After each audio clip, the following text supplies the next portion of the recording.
Mark 14. Now the Passover and the festival of unleavened bread was after 2 days.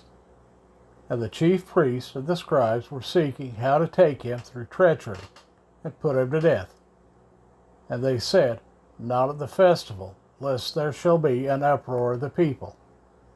And while he was in Bethany, in the house of Shimon the leper, and sitting at the table, a woman came, having an alabaster flask of perfume, genuine nard, very costly. And breaking the flask, she poured it on his head. But there were some who were much displeased among themselves, and said, Why was this perfume wasted?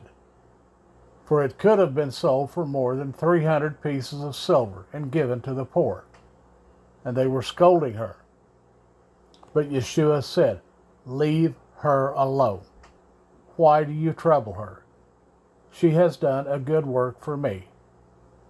For you have the poor with you always, and you are able to do good to them whenever you wish. But you do not always have me. For what she had, she used. She took it beforehand to anoint my body for the burial. Truly I say to you, wherever this good news is proclaimed in all the world, what this woman did shall also be spoken of, to her remembrance. And Yehuda from Kiriath, one of the 12, went to the chief priests to deliver him up to them. And when they heard it, they were glad, and promised to give him silver. And he was seeking how to deliver him up conveniently. And on the first day of unleavened bread, when they were slaughtering the Passover lamb, his taught ones said to him, Where do you wish us to go and prepare for you to eat the Passover? And he sent out 2 of his taught ones and said to them, Go into the city, and there a man bearing a jar of water shall meet you. Follow him. And wherever he enters, say to the master of the house, The teacher says, Where is the guest room in which I am to eat the Passover with my taught ones? And he shall show you a large upper room, furnished, ready. Prepare for us there. And his taught ones went out and came into the city, and found it as he said to them, and they prepared the Passover. And evening having come, he came with the 12. And as they sat and ate, Yeshua said to them, Truly I say to you, one of you who is eating with me shall deliver me up. And they began to be grieved, and say to him one by one, Is it I? And another, Is it I?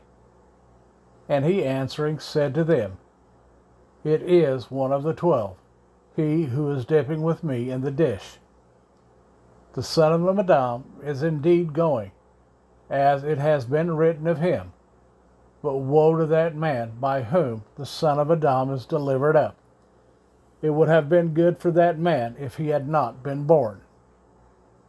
And as they were eating, Yeshua took bread, having blessed, broke it, gave it to them, and said, Take, eat, this is my body.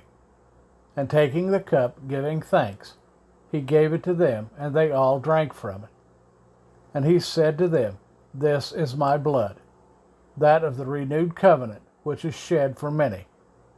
Truly I say to you, I shall certainly no more drink of the fruit of the vine, till that day when I drink it anew in the reign of Elohim.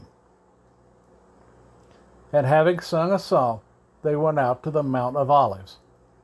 And Yeshua said to them, All of you shall stumble in me this night, for it has been written, I shall strike the shepherd, and the sheep shall be scattered.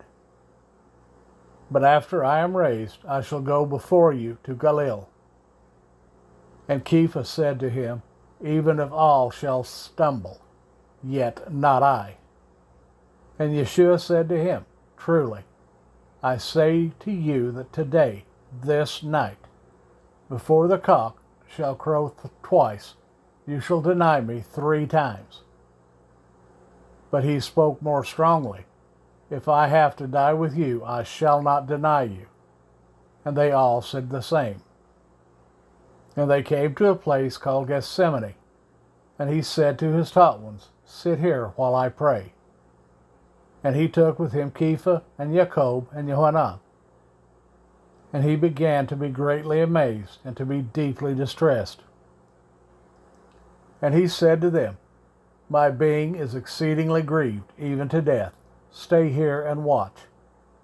And he went on a little and fell on the ground, and was praying that if it were possible, the hour might pass from him. And he said, Abba, Father, all is possible for you. Make this cup pass from me. Yet not what I desire, but what you desire. And he came and found them sleeping, and said to Kepha, Shimon, are you sleeping? You are not able to watch 1 hour. Watch and pray, lest you enter into trial. The spirit indeed is eager, but the flesh is weak. Yet again he went away and prayed, and spoke the same words. And having returned, he found them asleep again, for their eyes were heavy, and they did not know what to answer him. And he came the third time and said to them, Are you still sleeping and resting? It is enough. The hour has come. See, the Son of Adam is being delivered up into the hands of the sinners. Rise up, let us go. See, he who is delivering me up has drawn near. And immediately, while he was still speaking, Yehuda, one of the 12, with a large crowd with swords and clubs, came from the chief priests and the scribes and the elders. And the one who was delivering him up had given them a signal, saying, Whomever I kiss, it is he. Seize him and lead him away safely. And going straight up to him, he said to him, Rabbi, Rabbi, and kissed him. And they laid their hands on him and seized him.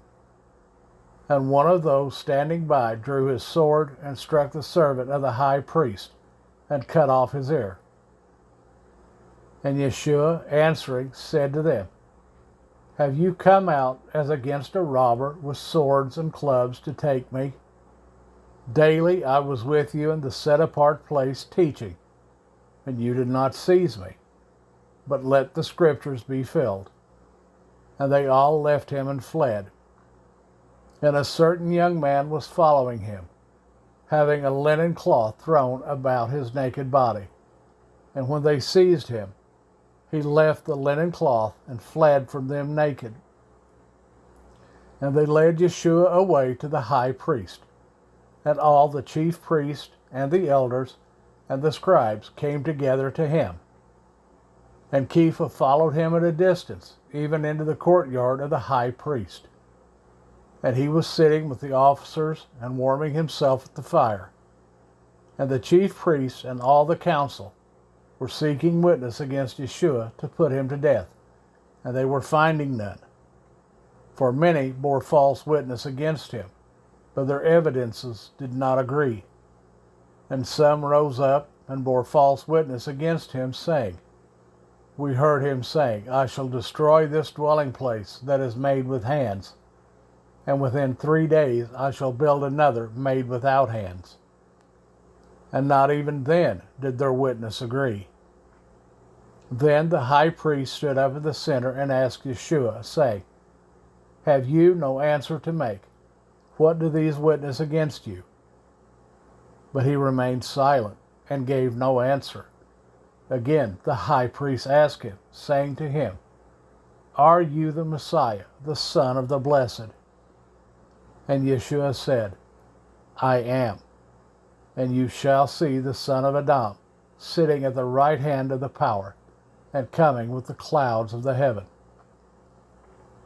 And tearing his garments, the high priest said, What further need do we have of witnesses? You have heard the blasphemy. What do you think? And they all condemned him to be liable to death. And some began to spit on him, and to blindfold him, and to beat him, and to say to him, prophecy. And the officers struck him with the palms of their hands. And as Kepha was below in the courtyard, one of the servant girls of the high priest came.